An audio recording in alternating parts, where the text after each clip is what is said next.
Kamu tidak akan bertemu cucu-cucumu, kata anakku, hanya karena aku miskin. Aku masih ingat jelas malam itu.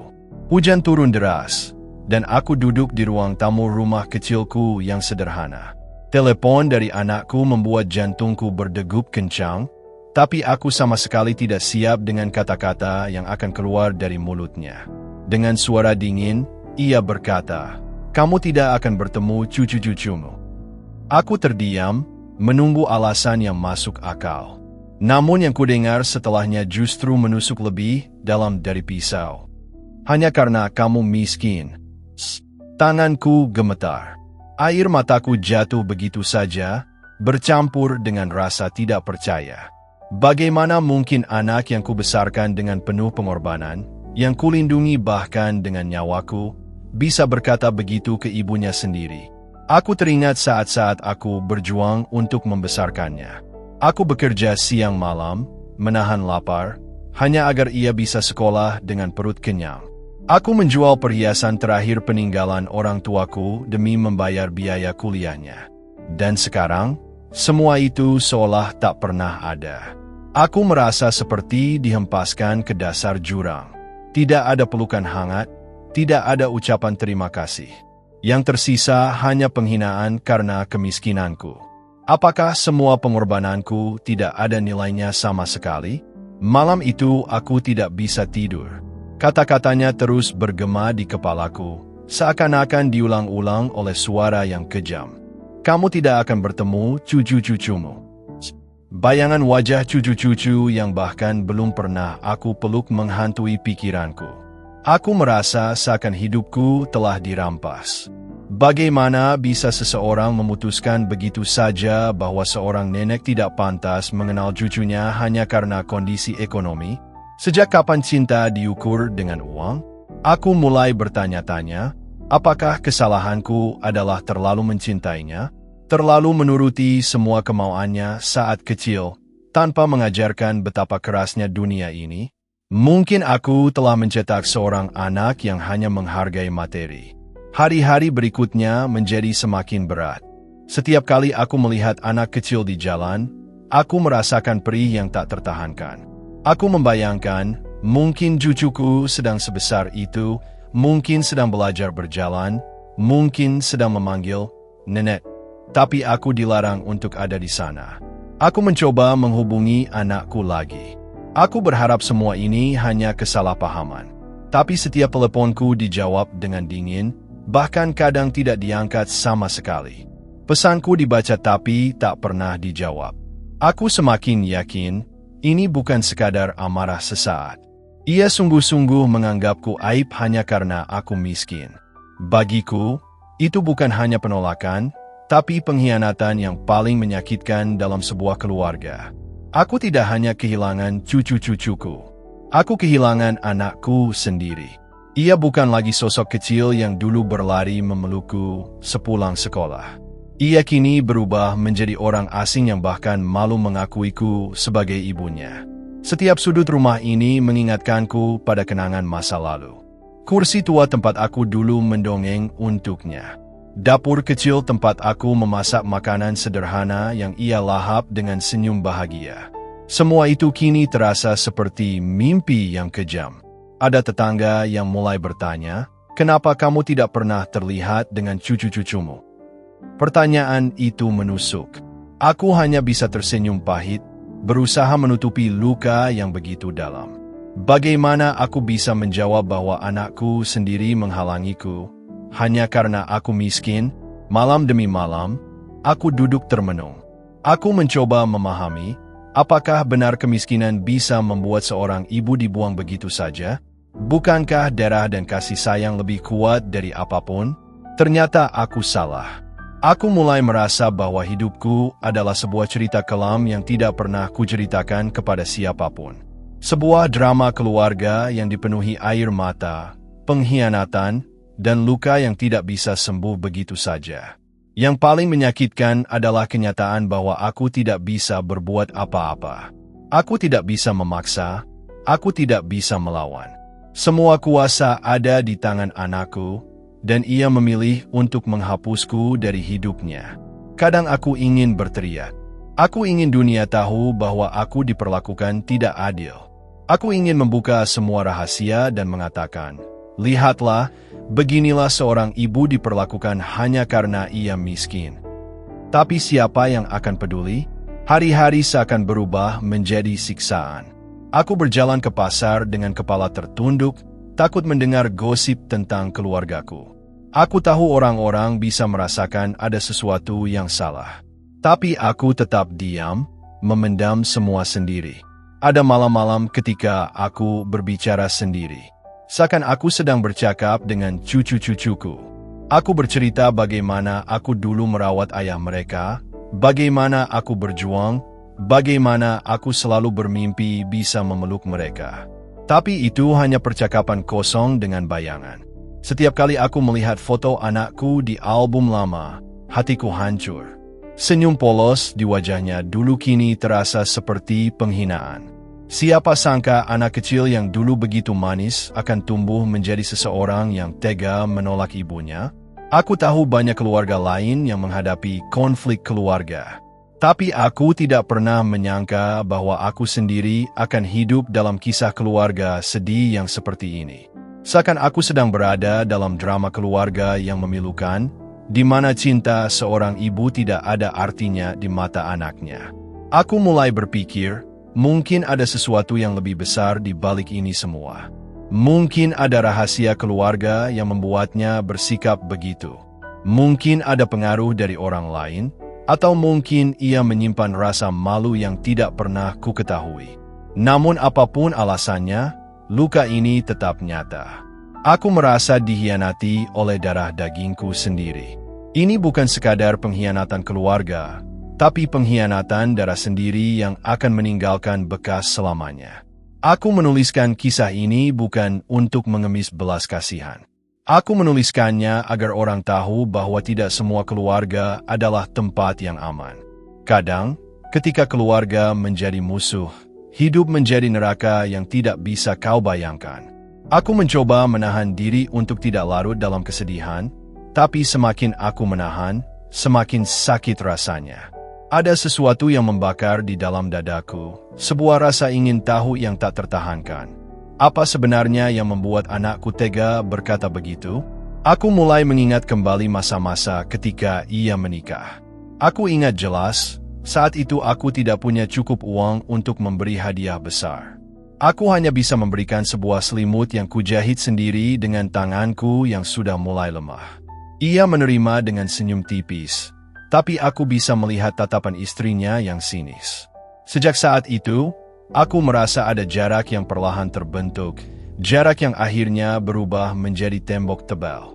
Mungkin semua ini bukan hanya tentang kemiskinanku. Mungkin ada pengaruh dari istrinya yang selalu memandang rendah aku sejak awal. Wanita itu selalu melihatku seperti sampah, seolah aku bukan bagian dari keluarga mereka. Aku masih ingat, pernah suatu kali aku datang tanpa pemberitahuan, hanya ingin melihat mereka. Tapi wajah menantuku berubah pucat penuh ketidaksenangan. Ia bahkan berbisik kepada anakku, mengira aku tidak mendengar. Kenapa ibumu harus datang ke sini? Malu kalau tetangga lihat. Kata-kata itu menancap di kepalaku, dan mungkin itulah bibit dari semuanya. Sejak saat itu, anakku mulai menjaga jarak. Ia jarang mengunjungiku, jarang mengangkat telepon, seolah aku hanyalah beban yang harus ia hindari. Semakin aku pikirkan, semakin aku yakin, ada sesuatu yang disembunyikan dariku. Sebuah rahasia keluarga yang mereka tidak ingin aku ketahui. Aku bukan hanya disingkirkan karena miskin, tapi juga karena aku dianggap penghalang bagi kehidupan sempurna yang mereka coba bangun. Aku tidak bisa menerima begitu saja. Malam-malamku berubah menjadi investigasi dalam kepalaku. Aku memikirkan potongan-potongan kejadian, menghubungkan setiap detail kecil yang dulu kuanggap sepele. Pernah sekali, aku mendengar tetangga mereka bergosip. Katanya, menantuku sering pamer bahwa ia berasal dari keluarga kaya raya. Lalu, bagaimana jadinya jika orang-orang tahu ia punya mertua yang tinggal di rumah reot, hampir roboh? Itulah aib keluarga bagi mereka. Bukan karena aku pernah berbuat salah, tapi hanya karena aku miskin. Kemiskinan dianggap noda, sesuatu yang harus mereka sembunyikan dari dunia. Aku merasa muak. Aku ingin berteriak bahwa aku bukan aib. Aku adalah ibu yang melahirkan anakku dengan penuh penderitaan, yang berjuang sendirian agar ia bisa menjadi orang sukses. Tanpa aku, ia bukan siapa-siapa. Tapi siapa yang akan mendengar? Ia sudah menutup semua pintu. Baginya, aku hanyalah masa lalu yang memalukan. Aku mulai mengingat lagi sebuah kejadian aneh. Beberapa tahun lalu, aku pernah dipaksa menandatangani sebuah dokumen. Katanya hanya formalitas, sesuatu tentang warisan rumah orang tuaku yang sudah lama dijual. Aku menandatangani tanpa membaca karena percaya pada anakku. Sekarang aku bertanya-tanya, apakah dokumen itu sebenarnya bagian dari cerita gelap keluarga ini? Apakah mungkin aku telah dipermainkan, dan sekarang mereka takut aku mengetahui kebenaran? Pikiran itu membuatku semakin resah. Bisa jadi semua ini bukan hanya soal malu karena miskin. Bisa jadi ini soal rahasia yang menghancurkan keluarga, rahasia yang mereka sembunyikan dariku dengan cara yang paling kejam, memutus hubunganku dengan cucu-cucuku. Aku mencoba mencari jawaban dengan bertanya kepada beberapa kerabat jauh. Namun, mereka semua diam. Beberapa bahkan menghindar, seakan-akan ada sesuatu yang mereka tahu tapi tidak berani katakan. Itu semakin menguatkan keyakinanku. Ada sesuatu yang sangat besar sedang disembunyikan. Sesuatu yang, kalau aku tahu, mungkin akan mengubah pandanganku terhadap anakku selamanya. Di tengah semua kecurigaan itu, aku mulai bermimpi buruk. Dalam mimpi, aku melihat anakku berdiri di depan rumah besar, menutup pintu rapat-rapat sambil berkata bahwa aku tidak pernah menjadi bagian dari hidupnya. Aku terbangun dengan tubuh basah oleh keringat. Mimpi itu terasa nyata, seolah mencerminkan kenyataan pahit. Mungkin alam bawah sadarku sedang berusaha memberitahu sesuatu yang tidak bisa kulihat secara langsung. Aku mulai menyelidiki lebih jauh. Aku mencari tahu tentang pekerjaan anakku, tentang kehidupannya. Aku menemukan bahwa ia sering bepergian ke luar negeri, tapi tidak pernah sekalipun memberitahuku. Mengapa ia menyembunyikan semua itu? Apakah karena ia takut aku akan meminta bantuan finansial? Atau karena ia tidak ingin dunia tahu bahwa ia masih memiliki ibu yang hidup dalam kesederhanaan? Aku semakin yakin bahwa ini bukan sekadar pertengkaran keluarga biasa. Ini adalah penghapusan identitas. Mereka ingin menghapus keberadaanku, seolah aku tidak pernah ada. Rasa sakit itu berubah menjadi kemarahan. Aku tidak ingin lagi hanya menjadi korban. Aku ingin mencari kebenaran, apapun risikonya. Aku memutuskan untuk mendatangi rumahnya sekali lagi. Aku tahu ia mungkin akan menolakku, tapi aku tidak peduli. Aku butuh jawaban. Ketika aku tiba di depan rumah besar itu, pintunya tertutup rapat. Aku mengetuk berkali-kali, tapi tidak ada jawaban. Namun, aku tahu ada orang di dalam, karena aku mendengar suara tawa anak kecil. Hatiku hancur mendengar suara itu. Itu pasti cucuku. Ia tertawa begitu lepas, sementara aku bahkan tidak tahu bagaimana wajahnya. Aku hanya bisa berdiri di luar, seorang nenek yang dilarang masuk. Aku menangis di depan pintu, berharap seseorang akan membuka, berharap anakku akan berubah pikiran. Tapi pintu itu tetap terkunci, lebih dingin dari hatinya. Tetangga mulai memperhatikanku, dan aku bisa merasakan tatapan kasihan sekaligus heran. Mereka pasti bertanya-tanya, kenapa seorang ibu diperlakukan seperti pengemis oleh anaknya sendiri?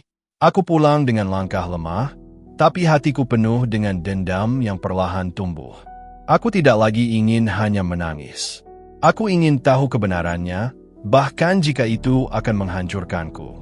Malam itu aku menyalakan kembali lampu kecil di ruang tamu. Aku menatap foto lama anakku, dan aku bersumpah dalam hati. Aku akan menemukan apa yang mereka sembunyikan, meskipun itu berarti aku harus membuka luka lama yang sudah lama terkubur. Aku mulai mengingat masa lalu yang mungkin terhubung dengan semua ini. Ada sesuatu tentang ayahnya, tentang bagaimana ia pergi meninggalkanku tanpa jejak. Bisa jadi rahasia itu berkaitan dengan darah, dengan garis keturunan, dengan sesuatu yang lebih gelap dari sekadar kemiskinan. Semakin aku pikirkan, semakin aku merasakan ada kisah mengejutkan keluarga yang menunggu untuk terungkap.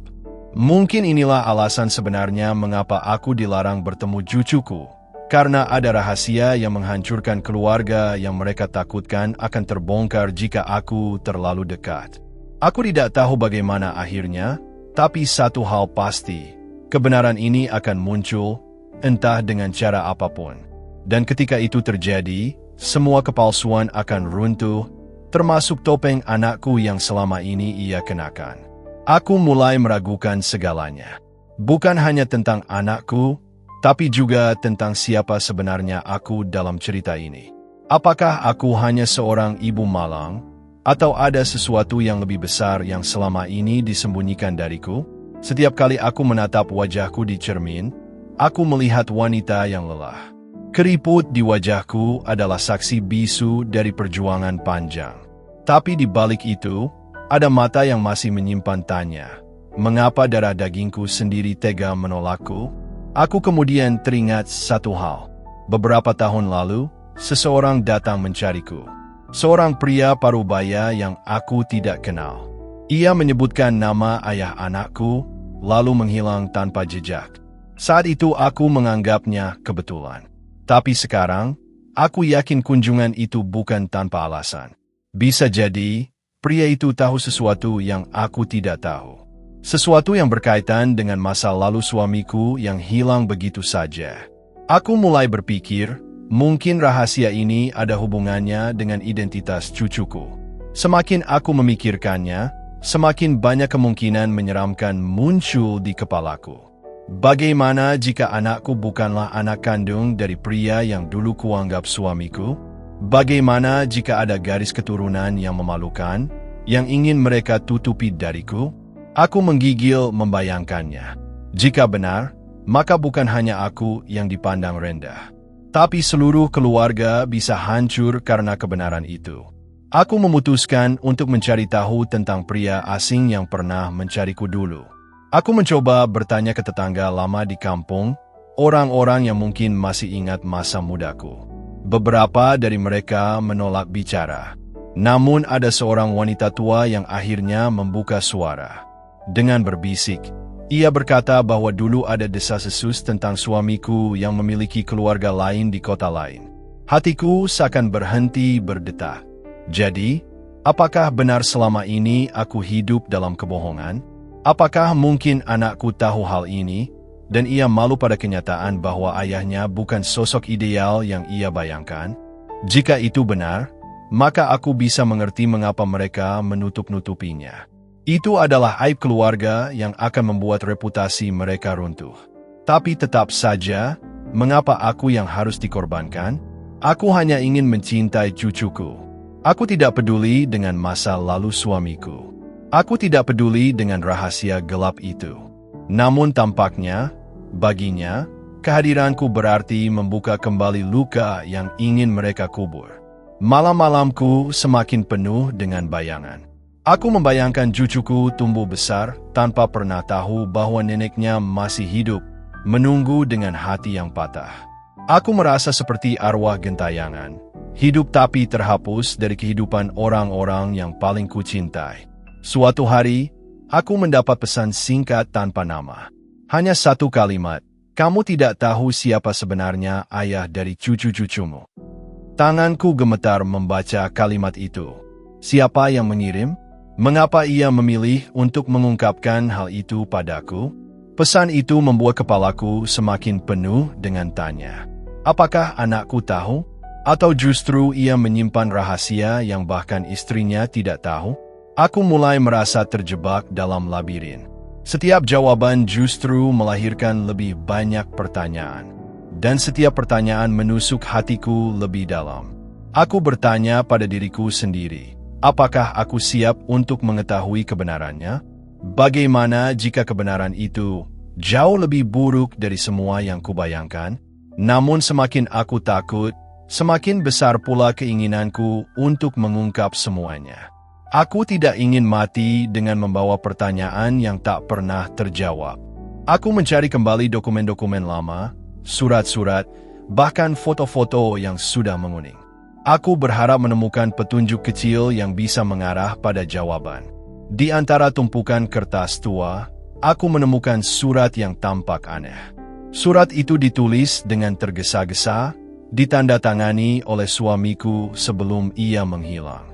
Isinya samar, tapi ada satu kalimat yang membuat darahku membeku.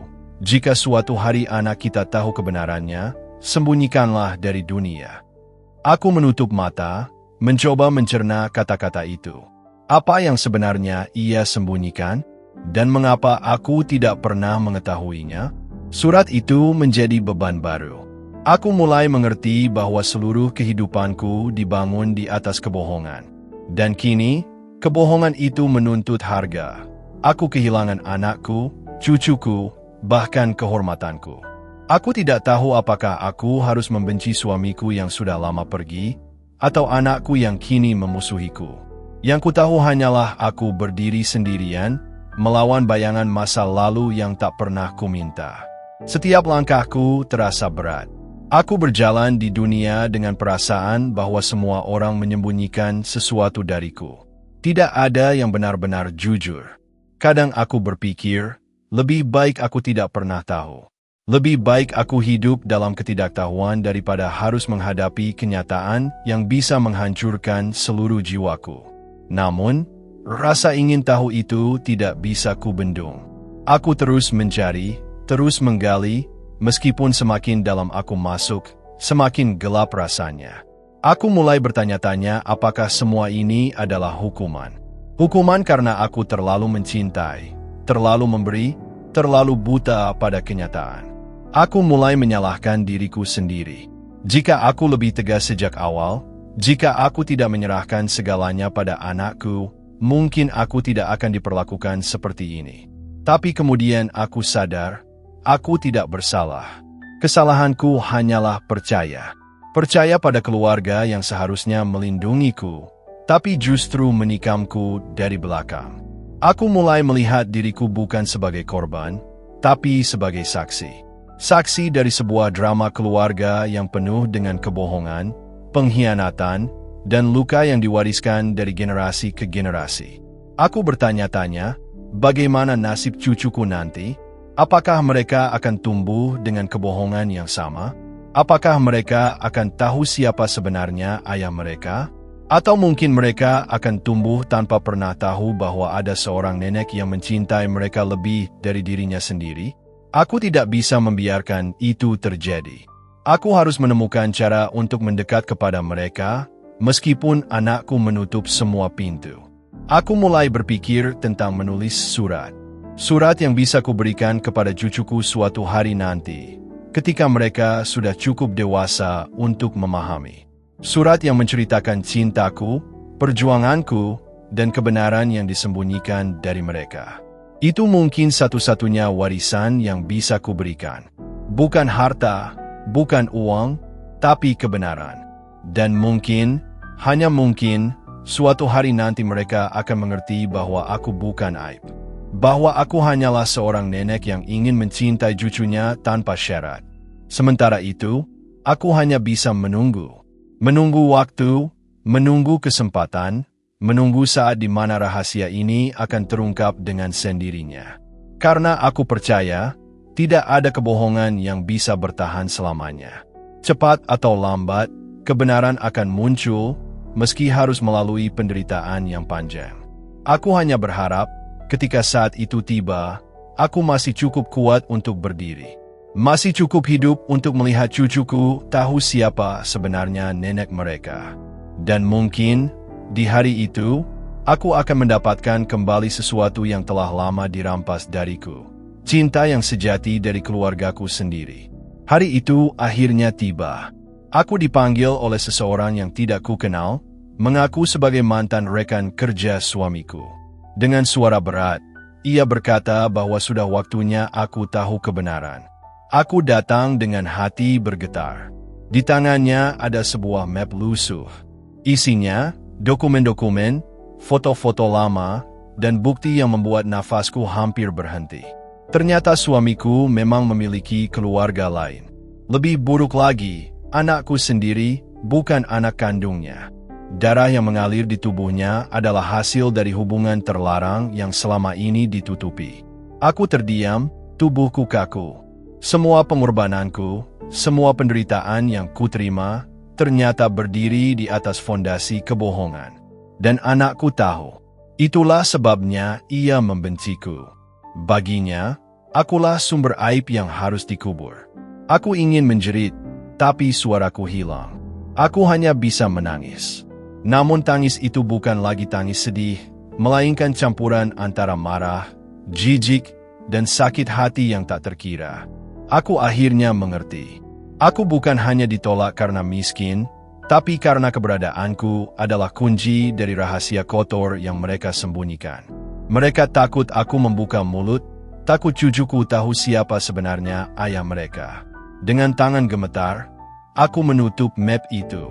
Tapi di dalam hatiku, aku bersumpah, jika mereka berusaha menghapusku dari hidup mereka, aku akan meninggalkan luka yang tak bisa mereka sembuhkan. Aku menulis semua kebenaran dalam sebuah surat panjang. Surat itu kutitipkan kepada seorang sahabat lamaku, dengan pesan, jika aku meninggal, berikan ini kepada cucu-cucuku. Biarkan mereka tahu wajah asli orang tua mereka. Ketika anakku mendengar aku mengetahui rahasia itu, ia datang dengan wajah panik. Untuk pertama kalinya, aku melihat ketakutan di matanya. Bukan lagi dingin, bukan lagi sombong, tapi murni ketakutan. Ia memohon agar aku tidak mengatakan apa-apa. Ia bahkan berlutut, sesuatu yang tidak pernah kulihat darinya. Tapi hatiku sudah mati. Aku tidak lagi mengenali dia sebagai anakku. Aku berkata dengan suara tenang namun tajam, "Kamu bisa menghapus aku dari hidupmu, tapi tidak bisa menghapus kebenaran. Cepat atau lambat, cucumu akan tahu siapa kamu sebenarnya." Wajahnya berubah pucat. Ia meninggalkan rumahku dengan amarah bercampur rasa takut. Dan aku tahu, mulai hari itu, kami bukan lagi ibu dan anak. Kami adalah musuh. Aku menutup pintu rumahku dengan berat. Tapi kali ini aku merasa bebas. Bebas dari kebohongan, bebas dari manipulasi, bebas dari rantai yang mengikatku bertahun-tahun. Aku mungkin tidak akan pernah memeluk cucuku. Tapi aku tahu, suatu hari nanti, mereka akan membaca suratku. Dan saat itu tiba, kebenaran akan meledak seperti bom, menghancurkan semua topeng yang selama ini mereka kenakan. Itulah warisanku, bukan harta, bukan uang, tapi kebenaran yang akan mengubah segalanya. Terima kasih banyak sudah mendengarkan cerita ini sampai akhir. Jika Anda menyukainya, jangan lupa untuk memberikan like dan menuliskan pendapat Anda di kolom komentar. Setiap komentar Anda sangat berarti bagi kami. Dan agar tidak ketinggalan kisah-kisah drama keluarga berikutnya yang penuh misteri dan emosi, silakan berlangganan ke channel kami dan aktifkan lonceng notifikasi. Dengan begitu, Anda akan menjadi yang pertama menyaksikan setiap episode baru. Sampai jumpa di cerita selanjutnya.